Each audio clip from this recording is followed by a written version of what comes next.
Hello everyone, कैसे हैं आप सभी लोग। स्वागत है आप सभी का सोशल ई पाठशाला में। तो जैसे कि आपको पता है कि हम सामाजिक विज्ञान में अध्याय 2 को देख रहे थे, जिसका नाम था भारत के राजनीतिक मानचित्र का पुनर्निर्माण। तो इस चैप्टर को हमने क्या कर लिया है, आधा कवर कर लिया था और आज हम इस चैप्टर को पूरा करेंगे। ठीक है, तो इसका जो टॉपिक था वो था मुग़ल। तो हमने यहाँ तक की पूरी चीज़ें कंप्लीट कर ली थी, विजयनगर साम्राज्य तक की। तो आज हम पढ़ेंगे, मुग़ल से शुरू करेंगे और इस चैप्टर को पूरा ख़त्म करेंगे। ठीक है, तो मुग़ल, जब दिल्ली सल्तनत पतनशील थी तब बाबर एक तुर्क मंगोल शासक तथा सैन्य रणनीतिकार, जो समरकंद वर्तमान उज्बेकिस्तान से निष्कासित था, ने अपनी दृष्टि भारत की ओर मोड़ी। तैमूर वंशीय बाबर ने 1526 में इब्राहिम लोदी को पानीपत में पराजित किया। तो ये इंपॉर्टेंट चीज़ हो जाती है कि इब्राहिम लोदी को कहाँ पर बाबर ने पराजित किया था, तो वो पानीपत में करा था। तो पानीपत की पहली लड़ाई जो होती है वो 1526 में होती है, बाबर और इब्राहिम लोदी के बीच में, जिसमें बाबर जीतता है। ठीक है, और इसी के बाद क्या होता है, जिसके बाद में पानीपत का प्रथम युद्ध, जिसे बाद में पानीपत का प्रथम युद्ध कहा गया। इस युद्ध में बारूद, क्षेत्रीय तोपखाने एवं तोड़ेदार बंदूकों पर अतिशय निर्भरता थी, जिन्हें हाल ही में भारत में युद्ध में सम्मिलित किया गया था। ठीक है, तो यहाँ पर जो तोपखाने, बारूद वगैरह, तो बाबर ने इन चीज़ों का क्या करा था, इस युद्ध में इस्तेमाल किया था। ठीक है, इस पराजय ने दिल्ली सल्तनत का अंत किया तथा बाबर ने दिल्ली की सत्ता संभालकर मुग़ल साम्राज्य की स्थापना करी। तो भारत में मुग़ल साम्राज्य की स्थापना करने वाला व्यक्ति कौन था, तो वो था बाबर। ठीक है, आगे है, बाबरनामा की एक प्रति में दर्शाया गया पानीपत का युद्ध, तोपों का प्रयोग पर ध्यान दें। तो ये है जी। ठीक है, ये पानीपत का युद्ध है। आगे बाबर और भारत, बाबर और भारत को देखते हैं। बाबर ने अपनी आत्मकथा बाबरनामा लिखी, जो ऐतिहासिक दृष्टि से अत्यंत महत्वपूर्ण है। इसमें वह स्वयं को संस्कारी, बौद्धिक एवं जिज्ञासु व्यक्ति के रूप में प्रस्तुत करता है, जिसे वास्तुकला, कविता, पशुओं विशेषकर पक्षियों, जिनमें से कई को उसने कुछ विवरणों में सूचीबद्ध किया है, तथा वनस्पति विशेषकर फलदार वृक्षों की गहरी समझ थी। किंतु वह एक निर्दयी विजेता भी था। कई नगरों के निवासियों की हत्या, महिलाओं तथा बच्चों को दास बनाना तथा लूटे गए नगरों के हंत निवासियों के मृत शरीरों से खोपड़ियों की मीनारें बनवाना, इसमें उसे गर्व का अनुभव होता था। बाबर मध्य एशिया से अतिशय जुड़ाव रखता था और भारत को अल्प आकर्षणों का देश मानते हुए भी लिखता है कि हिंदुस्तान विशाल देश है एवं इसमें सोना चांदी बहुतायत में। वर्षा ऋतु के समय यहाँ की हवा अत्यंत शुद्ध एवं स्वास्थ्यप्रद है। हिंदुस्तान में हर प्रकार के शिल्पकार तथा कारीगर अनगिनत संख्या में उपलब्ध हैं। शायद भारत की समृद्धि तथा संसाधनों को देखकर उसने मध्य एशिया वापस जाने के स्थान पर यहीं सत्ता बनाए रखने का निर्णय लिया। तो सोचिए, भारत पहले से ही कितना ज़्यादा समृद्ध था, जिसने बाबर को भी इस ओर आकर्षित करा, और आकर्षित ही नहीं करा, उसने मध्य एशिया लौटना ही क्या कर दिया, मना कर दिया एक तरीके से, या फिर वो उस स्थान पर वापस ही नहीं लौटा। और कहाँ बनाई सत्ता, भारत में ही बनाई। ठीक है, जहाँ पर उसने मुग़ल साम्राज्य की स्थापना करी थी। ठीक है, आगे है, 1530 में बाबर की मृत्यु के पश्चात उसके पुत्र हुमायूं को साम्राज्य बनाए रखने में संघर्ष करना पड़ा। इसका लाभ उठाते हुए अफगान नेता शेरशाह सूरी ने उत्तरी भारत के बड़े भाग पर शासन स्थापित किया एवं कई दीर्घकालिक सुधार किए।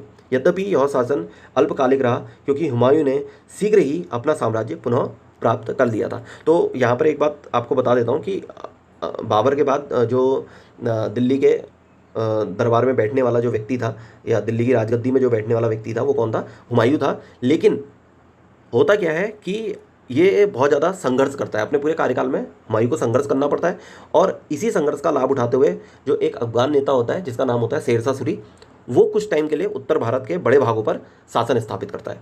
हालांकि ये जो शासन होता है किसका, शेरशाह सूरी का, वो बहुत कम समय के लिए होता है, और जिसके बाद कुछ समय के बाद जो हुमायूं होता है वो शीघ्र ही साम्राज्य को क्या करता है, पुनः प्राप्त कर लेता है। ठीक है, आगे है, इससे पूर्व हेमू, जो सूरवंश के अंतिम शासकों के अंतर्गत एक कुशल सेनापति एवं मुख्यमंत्री वजीर था, ने दिल्ली पर अल्पकालिक नियंत्रण स्थापित कर हेमचंद्र विक्रमादित्य के नाम से शासन किया। यद्यपि उसने कुछ सैन्य सफलताएं अर्जित की, परंतु वह बाबर के पौत्र अकबर से युद्ध करते हुए पानीपत का द्वितीय युद्ध भूमि में घायल हो गया उसे बंदी बनाकर अकबर के समक्ष प्रस्तुत किया गया, जिसने उसका सिर धड़ से अलग करवा दिया। शीघ्र ही अकबर ने दिल्ली को मुगलों के लिए पुनः प्राप्त कर लिया। तो यहाँ पर देखिए, इसी टाइम पे शेरशाह सूरी के टाइम पे ही जो हेमू नाम का एक व्यक्ति था, ठीक है, वो सेनापति था, या सेनापति एवं मुख्यमंत्री जो वजीर होते थे वो था, ठीक है। तो इसने दिल्ली को अल्पकालिक टाइम के लिए क्या करा, थोड़े टाइम के लिए अपने नियंत्रण में ले लिया था, ठीक है। और जो हेमू था उसने हेमचंद्र विक्रमादित्य, इस नाम को याद रखना बहुत ज़रूरी है, ठीक है। क्या, हेमचंद्र विक्रमादित्य, ठीक, इस नाम को याद रखना बहुत ज़रूरी है, क्योंकि इसने कुछ समय के लिए क्या करा था, यहाँ पर दिल्ली पे अपना शासन स्थापित किया था। कुछ सफलताएं भी अर्जित करी थी। और लेकिन होता क्या है कि बाबर का जो पौत्र होता है, हुमायूं का पुत्र जो अकबर होता है, तो अकबर पानीपत की जो द्वितीय युद्ध होता है, पानीपत का द्वितीय युद्ध, उसमें हेमचंद्र विक्रमादित्य को क्या कर देता है, हरा देता है, ठीक है। पानीपत का पहला युद्ध बाबर और इब्राहिम लोदी के बीच में हो रहा है, तो बाबर जीत रहा है, ठीक है। और पानीपत का द्वितीय युद्ध अकबर और हेमचंद्र विक्रमादित्य अर्थात हेमू के बीच में हो रहा है, तो कौन जीत रहा है, अकबर जीत रहा है, ठीक है। और क्या करता है, बंदी बना करके उसे, उसका जो सर होता है वो धड़ से अलग कर देता है, ठीक है। और फिर से दिल्ली किसके हाथों में आ जाती है, मुगलों के हाथों में आ जाती है, ठीक है। आगे है अकबर, ठीक है। अकबर के बारे में पढ़ते हैं। अपने पिता हुमायूं के आकस्मिक निधन के पश्चात अकबर को मात्र 13 वर्ष की आयु में सम्राट घोषित किया गया। अकबर ने संपूर्ण भारतीय उपमहाद्वीप को मुगल शासन के अधीन लाने का अभियान आरंभ किया। उसका राज्यकाल क्रूरता एवं समन्वय का सम्मिश्रण था। देखिए, दोनों ही चीज़ उसकी निकल के आ रही है कि वो क्रूर भी था और समन्वय भी स्थापित करके रखता था, जो उसकी महत्वाकांक्षा और रणनीति द्वारा निर्धारित था, ठीक है। उसकी रणनीति, एक कूटनीति थी उसकी, ठीक, एक तरीके से। आरंभिक विजय अभियानों में अपने पूर्ववर्तियों के उदाहरण का अनुसरण करते हुए उसने चित्तौड़, या राजस्थान में चित्तौड़गढ़ में कोई दया नहीं दिखाई। चित्तौड़गढ़ के दुर्ग को उसने 5 माह से अधिक समय तक घेरे रखा। राजपूत सैनिकों ने दृढ़ प्रतिरोध किया और मुगल सेना को भारी क्षति पहुंचाई, किंतु अंततः किले में सेंध लगा दी गई। राजपूत सैनिक लड़ते हुए बड़ी संख्या में हताहत हुए, जबकि सैकड़ों महिलाओं ने जौहर, ठीक है, अभी इसको देखेंगे जौहर क्या है, ठीक है, जौहर किया, ठीक। अकबर ने किले में लगभग 30,000 नागरिकों के नरसंहार का आदेश दिया और जीवित महिलाओं एवं बच्चों को दास बना लिया गया। अकबर की आयु उस समय 25 वर्ष की थी। देखिए, 25 वर्ष की आयु में कितनी बड़ी चीज़ ये कर रहा है, ठीक। उसने विजय संदेश भेजा जिसमें लिखा था, हमने काफिरों के अनेक दुर्ग तथा नगरों पर अधिकार कर लिया है और वहाँ इस्लाम स्थापित किया है। अपनी रक्त पिपासु तलवार की सहायता से हमने उनके मस्तिष्क से कुफ्र के चिन्ह मिटा दिए हैं तथा संपूर्ण हिंदुस्तानियों में मंदिरों को नष्ट किया है। अब क्योंकि आक्रमणकारी था, तो भारत में जो चीज़ स्थापित थी उनको ये क्या कर रहा था, नष्ट कर रहा था, और अपना साम्राज्य का विस्तार कर रहा था, ठीक है। अब यहाँ पर एक बॉक्स दिया हुआ है, इसमें देख लेते हैं जौहर क्या होता है। जौहर क्या है, जब तुर्क या मंगोल सेनाएं किसी क्षेत्र पर अधिकार कर लेती थी तो वे प्रायः वहाँ की स्त्रियों को गुलाम बनाकर ले जाते थे अथवा उनके साथ अमानवीय व्यवहार करते थे। कई ऐतिहासिक उदाहरण ऐसी राजपूत स्त्रियों के प्राप्त होते हैं जो अपनी पवित्रता एवं सम्मान की रक्षा हेतु सामूहिक रूप से स्वयं को अग्नि में समर्पित कर देती थी।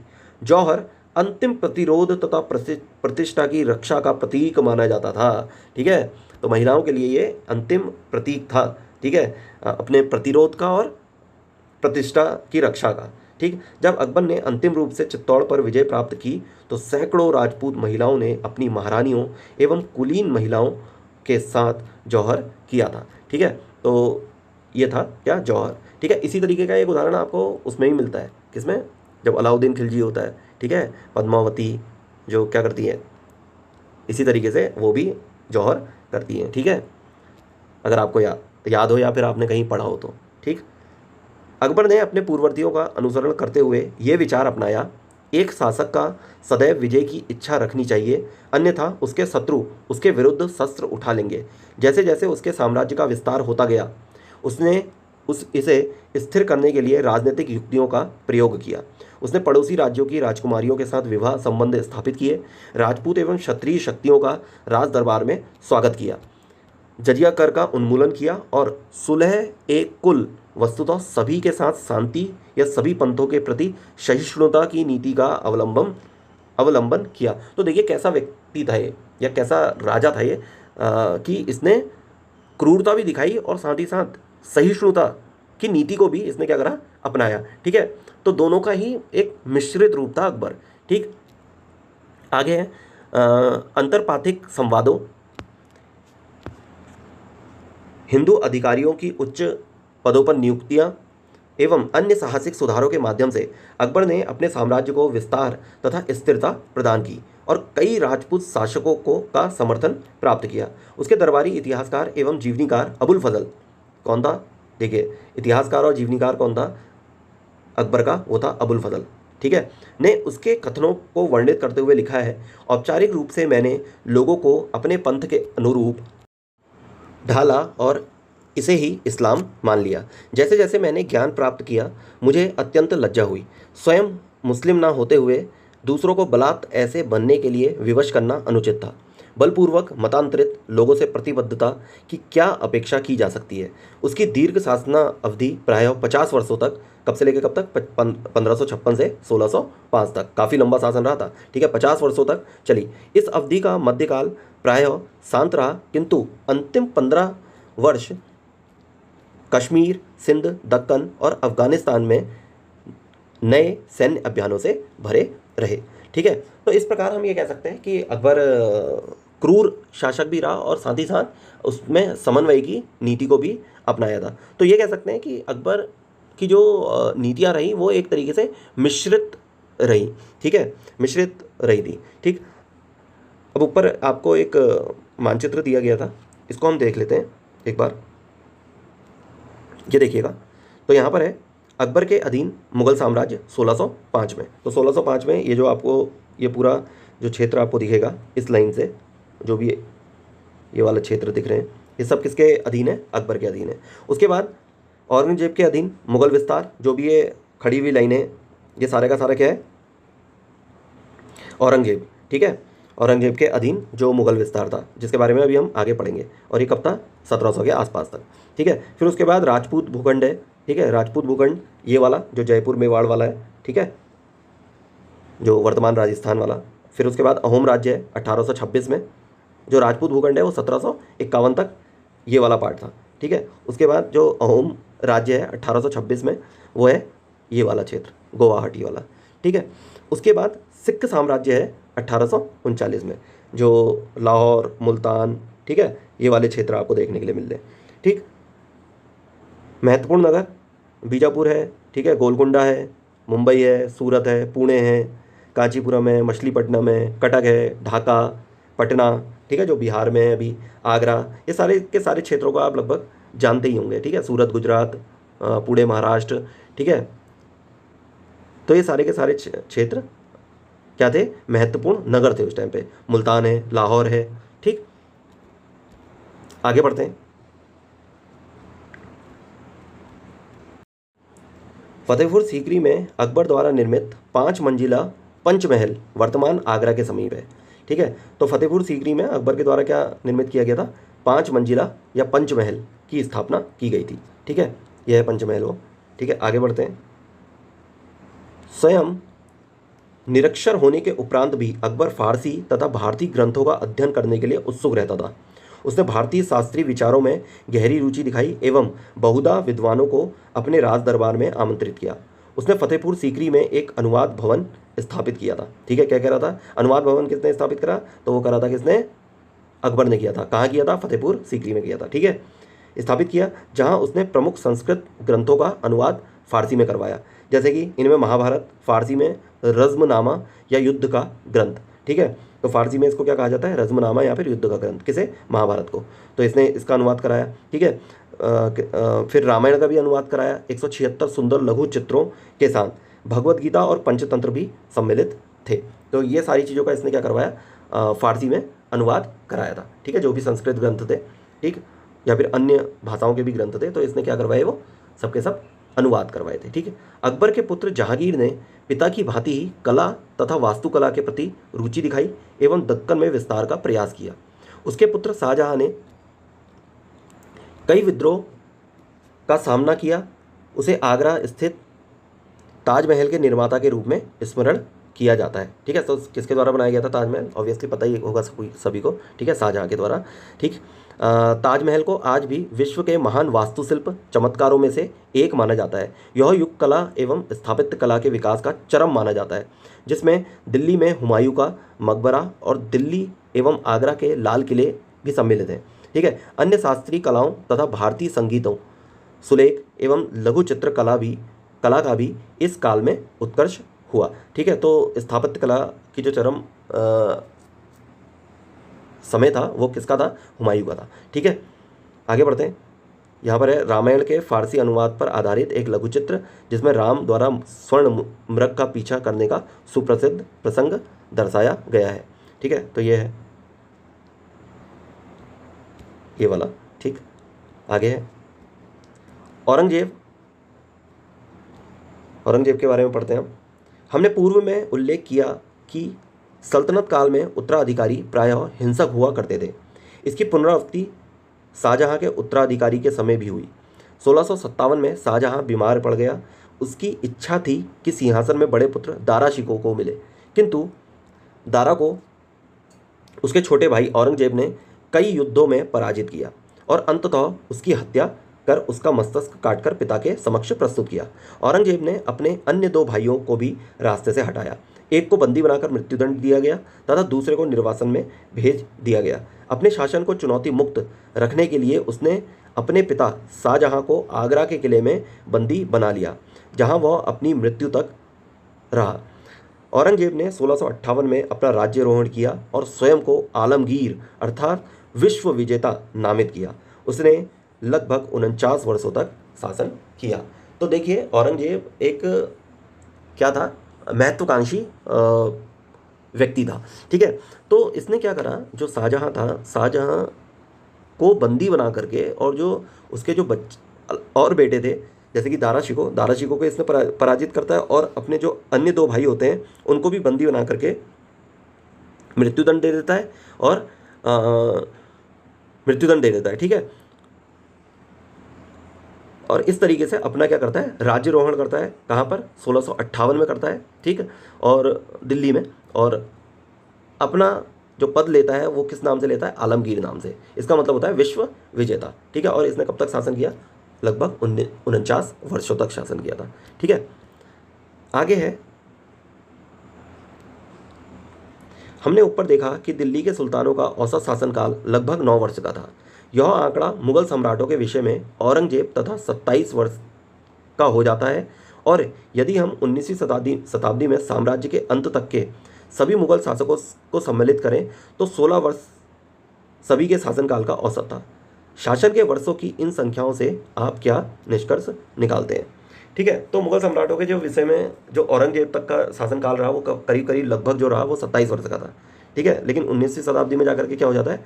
मुगल शासकों का शासनकाल क्या हो जाता है? 16 ही वर्ष का रह जाता है।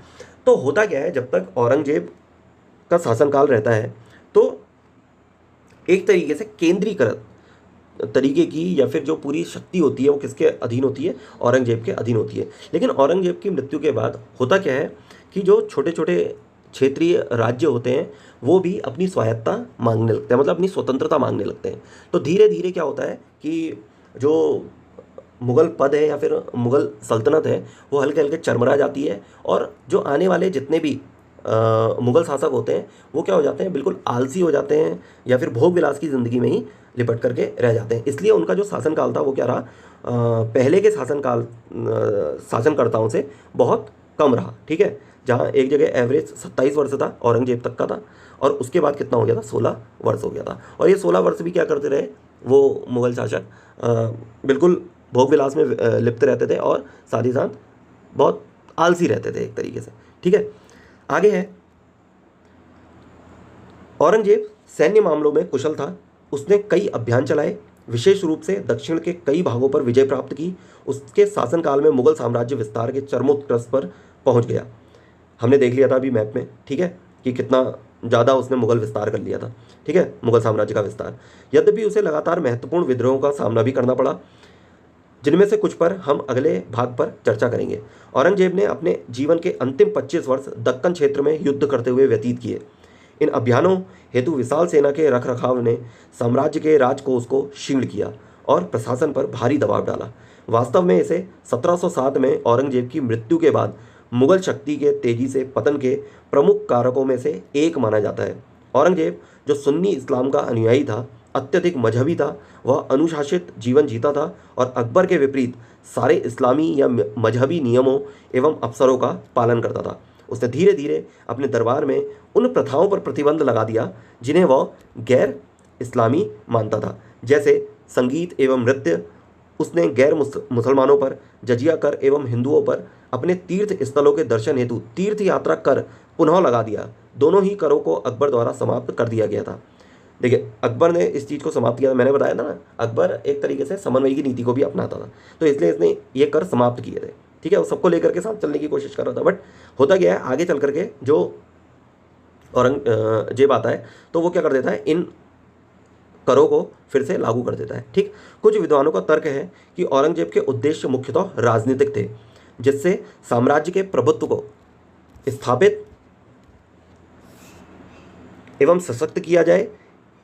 वे कुछ मंदिरों को दिए गए अनुदानों तथा संरक्षण के आश्वासन का उदाहरण भी देते हैं। यद्यपि राजनीति उसके निर्णयों का प्रमुख भाग थी, औरंगजेब के निजी फरमान ही उसके व्यक्तिगत मजहबी उद्देश्यों को स्पष्ट कर देते हैं। उदाहरण के लिए 1669 में उसने सभी प्रांतों के गवर्नर को आदेश दिया, गैर मुसलमानों के विद्यालयों एवं मंदिरों को नष्ट कर दो और उनकी शिक्षाओं तथा धार्मिक आचरणों को समाप्त कर दो। ठीक है, तो जो गैर मुसलमान और काफिर हैं उनके विद्यालयों और मंदिरों को क्या करिए, नष्ट कर दीजिए और उनकी शिक्षाओं तथा धार्मिक आचरणों को समाप्त कर दो। ऐसा इसने 1659 में आदेश दिए थे। ठीक है, इसके परिणाम स्वरूप बनारस, वाराणसी, मथुरा, सोमनाथ स्थित अनेक मंदिर, जैन मंदिरों एवं सिख गुरुद्वारों को ध्वस्त किया गया। औरंगजेब का यह पक्ष अन्य मुस्लिम फिरकों या शाखाओं, सूफियों और जोराष्ट्रियन के उत्पीड़न में भी दिखाई देता है। जोराष्ट्रियन भारत में पारसी कहलाते हैं, जो मूलतः वर्तमान ईरान से है। ठीक है, तो आपको ये याद रखना है, जोराष्ट्रियन कौन थे, वो अभी वर्तमान में क्या कहलाते हैं, पारसी कहलाते हैं, लेकिन मूल रूप से कहाँ से आए थे, ईरान से ही आए थे। ठीक है, आगे बढ़ते हैं। अब यहाँ पर है, अपने 2 पुत्रों को लिखे गए पत्रों में औरंगजेब ने लिखा है, मैं अकेला आया था और अकेला जा रहा हूँ। मैं नहीं जानता कि मैं कौन हूँ और क्या कर रहा था।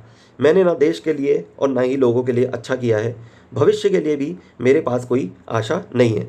मैं जीवन भर निराश रहा और दीनहीन अवस्था में ही जा रहा हूँ।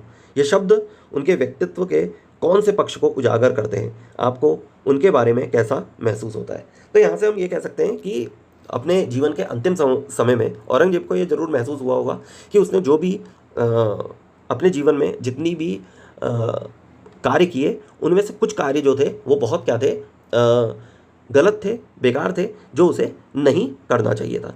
ठीक है, और वही चीज़ उसके पत्रों में भी सामने निकल करके आती है जो उसने कहा है। ठीक है, आगे है, उपरोक्त उल्लेखित कुछ आक्रांताओं एवं शासकों के निर्मित हत्याएं और अत्याचार किए। कई अन्य का उल्लेख किया जा सकता था, जैसे कि इतिहास के अंधकारमय कालखंडों पर एक टिप्पणी में स्पष्ट है। हमें यह स्मरण रखना चाहिए कि यह विवरण अतीत के लोगों के विषय में है, वर्तमान लोगों के बारे में नहीं।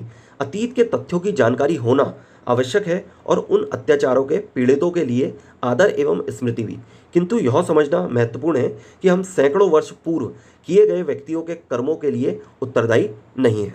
ठीक है, तो कहने का मतलब यहाँ पर ये कहा गया है कि अगर इतिहास के अंधकार कालखंडों को देखा जाए, ठीक है, तो वहाँ पर जितने भी व्यक्ति हैं या फिर जितने भी जो शासककर्ता आए हुए हैं, ठीक है, जो उन्होंने कार्य किए हुए हैं, तो उनके कार्यों के रूप में किसी भी आज के व्यक्तियों के कर्मों को नहीं देखा जाना चाहिए। ठीक है, तो आज कैसा है भारत, आज क्या है, आज संविधान से चलने वाला भारत है। ठीक है, और संविधान अगर चलता है तो सारे ही लोग कानून के समक्ष क्या होते हैं, बिल्कुल समान होते हैं। ठीक है, तो चलिए आगे बढ़ते हैं। मुगलों का प्रतिरोध।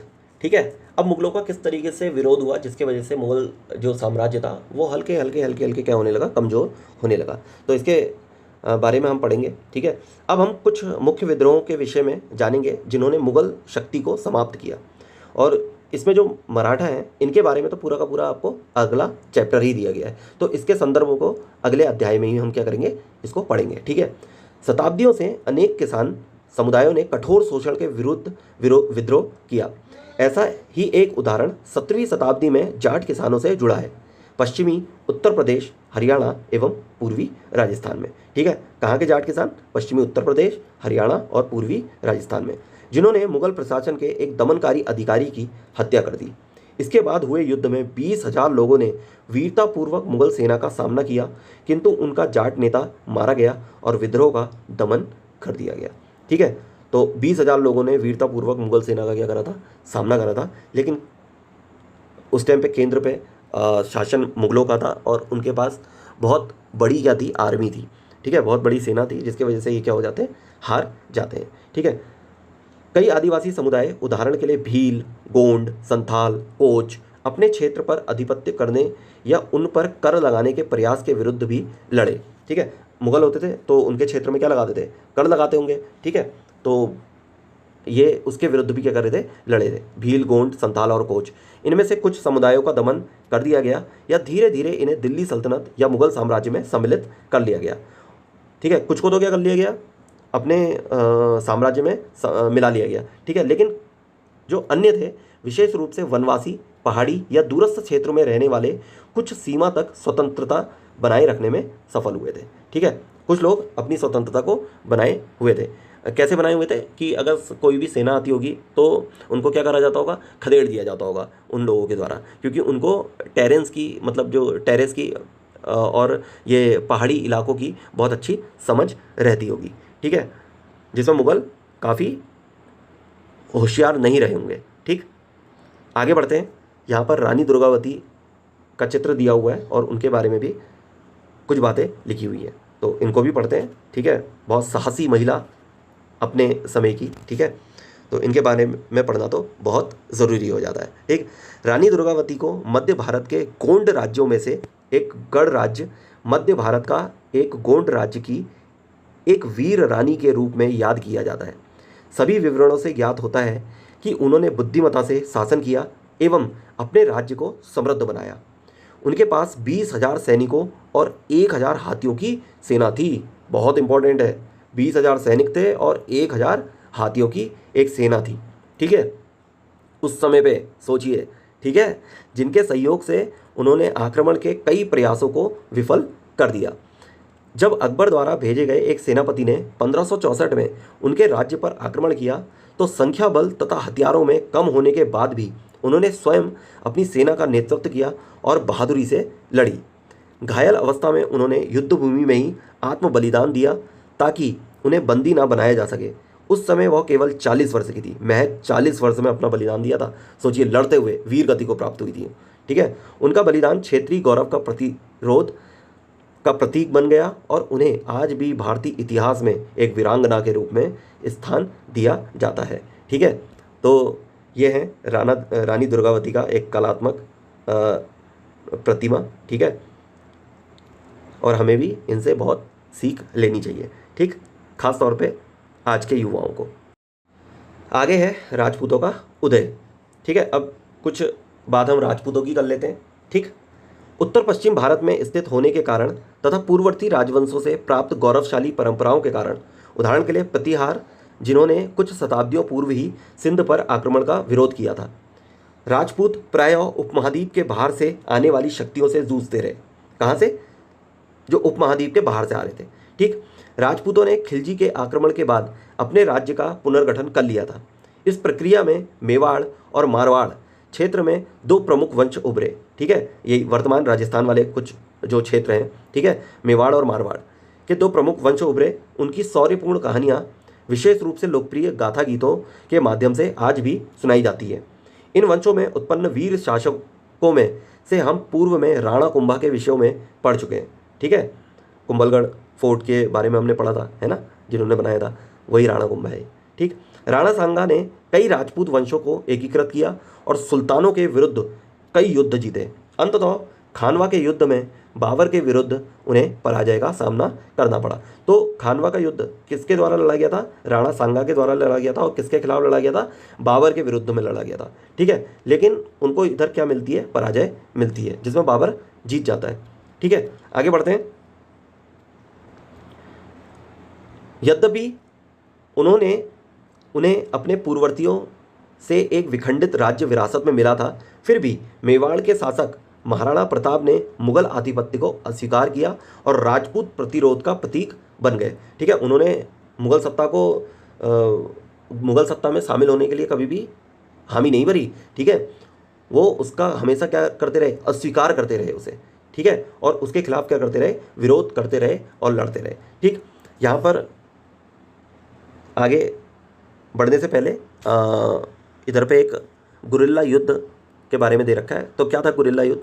लड़ाई की एक ऐसी शैली जिसमें क्षेत्रों की जानकारी रखने वाले छोटे समूह बड़ी सेनाओं पर अचानक आक्रमण करते हैं और घात लगाकर उन्हें हराने का प्रयास करते हैं। तो एक तरीके से ऐसी टैक्टिक जिसमें जो छोटे स्मॉल ग्रुप्स जो होते थे वो क्या करते थे? छुप करके वार किया करते थे बड़ी बड़ी आर्मीज पर। ठीक है, आगे बढ़ते हैं। 1576 में अरावली के हल्दी घाटी दर्रे में एक संघर्ष हुआ। यद्यपि मुगल सेना का पलड़ा भारी रहा, महाराणा ने युद्ध भूमि छोड़ दी और अरावली की पहाड़ियों से मुगलों के विरुद्ध वर्षों तक गुरिल्ला युद्ध जारी रखा। ठीक है, तो हल्दी घाटी का युद्ध होता है। ठीक है, 1576 में। ये भी किसके साथ होगा? अकबर के साथ होगा। ठीक है, महाराणा प्रताप का। ठीक, तो और ये क्या करते हैं? युद्ध भूमि को छोड़ते हैं, लेकिन वर्षों तक गुरिल्ला युद्ध जारी रखते हैं मुगलों के खिलाफ। ठीक, कठोर परिस्थितियों में रहते हुए भी वे अपनी स्वतंत्रता पर अड़िग रहे। यह उल्लेखनीय है कि महाराणा प्रताप को भीलों का प्रबल समर्थन प्राप्त था, जो न केवल धनुर्धर के रूप में सेना में सम्मिलित हुए, वरन उस क्षेत्र के अपने ज्ञान में भी योगदान दिया। अन्य अवसरों पर भी उनकी सेवा ने उन्हें मेवाड़ की सैन्य परंपरा में एक सम्मानित स्थान दिलाया, जैसा कि मेवाड़ के प्रतीक चिन्ह से स्पष्ट होता है। ठीक है, आगे है। कुछ राजपूत राज्यों ने अंततः कूटनीति एवं वैवाहिक गठबंधनों के माध्यम से मुगलों के साथ गठबंधन किया, किंतु कुछ अन्य विशेष रूपों से मेवाड़ ने मुगल प्रभुत्व को स्वीकार नहीं किया। औरंगजेब के शासनकाल के समय कई राजपूत सरदारों ने विद्रोह किया, जिनमें मारवाड़ के दुर्गादास राठौड़ भी सम्मिलित थे। इन्होंने जोधपुर की स्वतंत्रता की रक्षा के लिए लड़ाई लड़ी, अतएव मुगल सत्ता राजस्थान में सीमित रही। ठीक है, तो जोधपुर की स्वतंत्रता की रक्षा के लिए क्या करी थी? लड़ाई लड़ी थी। ठीक है, और यहाँ पर एक छोटा सा यहाँ पर चित्र दिखा रखा है, देखिए। ये है मेवाड़ का प्रतीक चिन्ह बाएं और एक भील योद्धा के साथ। ठीक है, तो मेवाड़ के राजाओं के साथ कौन थे? भील योद्धा थे, जिन्हें जंगलों की बहुत अच्छी नॉलेज होती थी और वो छुप करके जो गोरिल्ला वॉर होती थी उसमें महत्वपूर्ण योगदान अपना देते थे। ठीक है, और एक इसमें नाम आ रखा है औरंगजेब के शासनकाल के खिलाफ जो विद्रोह था उसमें मारवाड़ के जो दुर्गादास राठौर थे, ठीक है, वो शामिल थे और जोधपुर की स्वतंत्रता की क्या करी थी? उन्होंने स्वतंत्रता की रक्षा भी की, लड़ाई भी करी थी। ठीक है, आगे है अहोम। ठीक है, अहोम, इनके बारे में पढ़ते हैं। 13वीं शताब्दी में अहोम जातीय समूह वर्तमान म्यांमार से ब्रह्मपुत्र घाटी में चले गए एवं वहां अहोम साम्राज्य का गठन किया।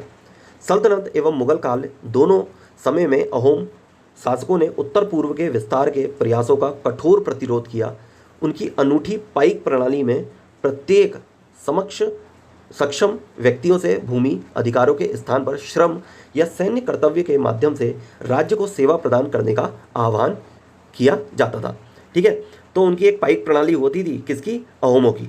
ठीक है, तो वहाँ पर प्रत्येक जो सक्षम व्यक्ति होता था उससे क्या कहा जाता था कि अगर आपको भूमि के अधिकार चाहिए, अगर आपको लैंड ग्रांट्स चाहिए, तो आप क्या करोगे? श्रम या सैन्य कर्तव्य को राज्य की सेवा में लगाओगे। ठीक है, या तो श्रम दोगे या फिर सैन्य कर्तव्य निभाओगे। ठीक है, तो इसका आह्वान किया जाता था। ठीक, किससे? अहोम से। और इसके बिहाफ पर जो मुगल सेना होती थी उससे अहोम क्या करते थे? लड़ते थे, और जो सल्तनत काल में जो जितने भी राजा थे उनसे भी। ठीक है, आगे है। इससे शासकों को सार्वजनिक आधारभूत संरचना का निर्माण करने एवं स्थायी सेना के बिना विशाल त्वरित बल बनाए रखने का अवसर मिला।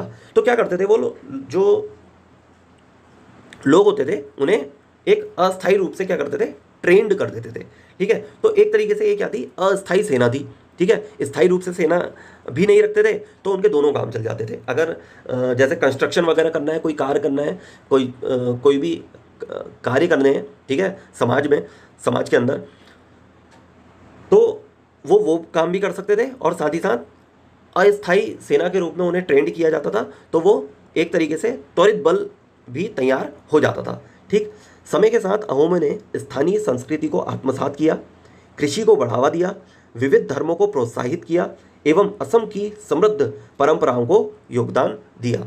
ठीक है, तो इन्होंने क्या कर लिया, पूरी संस्कृति को क्या कर लिया था, आत्मसात कर लिया था, क्योंकि ये आए कहाँ से थे, म्यांमार से आए थे। ठीक है, वर्तमान म्यांमार से ये लोग आए थे, लेकिन इन्होंने यहाँ आकर के असम की जो समृद्ध परंपरा थी, ठीक है, वहाँ की संस्कृति थी, उसको पूरा का पूरा आत्मसात कर लिया था। ठीक है, और उसे आगे बढ़ाने में अपना प्रोत्साहन भी दिया था। ठीक, आगे है, आप लोग आपस में चर्चा कर सकते हो कि पाइक प्रणाली ने अहोम साम्राज्य में लोगों के दैनिक जीवन को चुनौतियों एवं लाभों के संदर्भ में कैसे प्रभावित किया, तथा कैसे राजाओं को सेना और अर्थव्यवस्था दोनों का प्रबंधन करने में सहायता की। ठीक है, आगे है, 17वीं शताब्दी में जब औरंगजेब ने मुगल सेना को अहोम की राजधानी गढ़गांव पर अधिपत्य के लिए भेजा, तब अहोमों ने घने जंगलों, पहाड़ियों और नदियों के अपने ज्ञान और लगातार गुरिल्ला रणनीति का प्रयोग हमले को विफल करने के लिए किया। ठीक है, तो इन्होंने भी कौन सी रणनीति अपनाई थी, इन्होंने भी टैक्टिक अपनाया गुरिल्ला वॉरफेयर का। ठीक है, गुरिल्ला लड़ाई में क्या चाहिए होता था, जो घने जंगल होते थे, पहाड़ियाँ होती थी और नदियाँ होती थी, तो उनमें क्या चाहिए होता, बहुत ज़्यादा अच्छा नॉलेज चाहिए होता था। ठीक है, कि रास्ते कहाँ से हैं, किधर से कैसे मिल रहे हैं। तो अगर कोई सेना जिसको उसका ज्ञान ही नहीं है, तो वो क्या होगी, उस जगह पे फंस जाएगी, जिसको हराना बहुत आसान हो जाएगा। तो इसलिए मुगल सेना जो होती थी वो बहुत ज़्यादा यहाँ पर क्या नहीं कर पाती थी, कब्जा नहीं कर पाती थी। ठीक है, यद्यपि मुगलों के पास अधिक सैनिक और नदी नौकाओं का एक बड़ा बेड़ा था। वर्तमान गुवाहाटी के निकट ब्रह्मपुत्र नदी पर लड़े गए सरायघाट के युद्ध 1671 में अहोम सेनापति लचित बरफुकन और उनके 10,000 सैनिकों ने 30,000 सैनिकों की मुगल सेना को पराजित किया। बहुत इंपॉर्टेंट चीज़ है।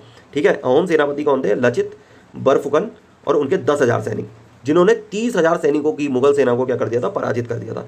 अंततः अहोम अपनी स्वतंत्रता को बनाए रखने में सफल रहे। और मैंने बता दिया कि वो अपनी स्वतंत्रता क्यों बना पाते थे, क्योंकि उन्हें जंगलों, पहाड़ियों और नदियों के बारे में बहुत अच्छा, वहाँ के रास्तों के बारे में बहुत अच्छा नॉलेज था।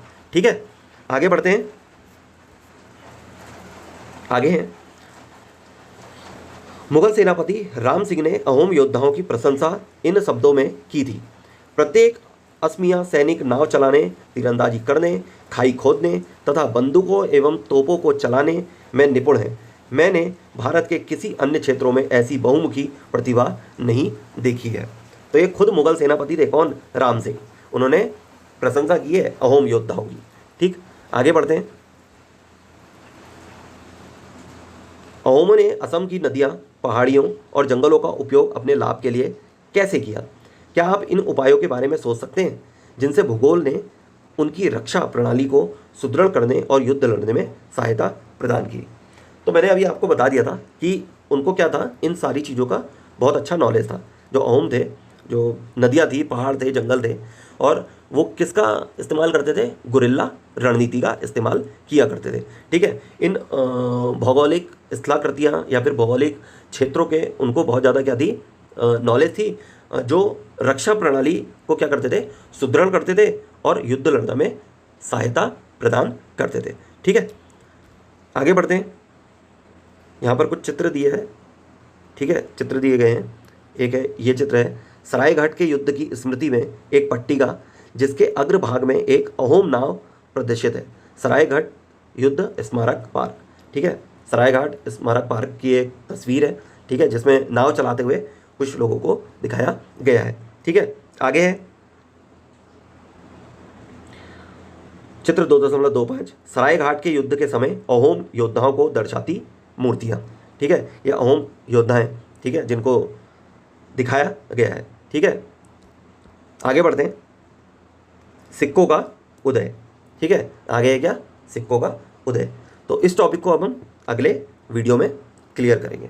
ठीक, तब तक के लिए आप अपनी नोट्स वगैरह जो हैं उनको बनाते रहिए। ठीक है, और अपना ख्याल रखिए।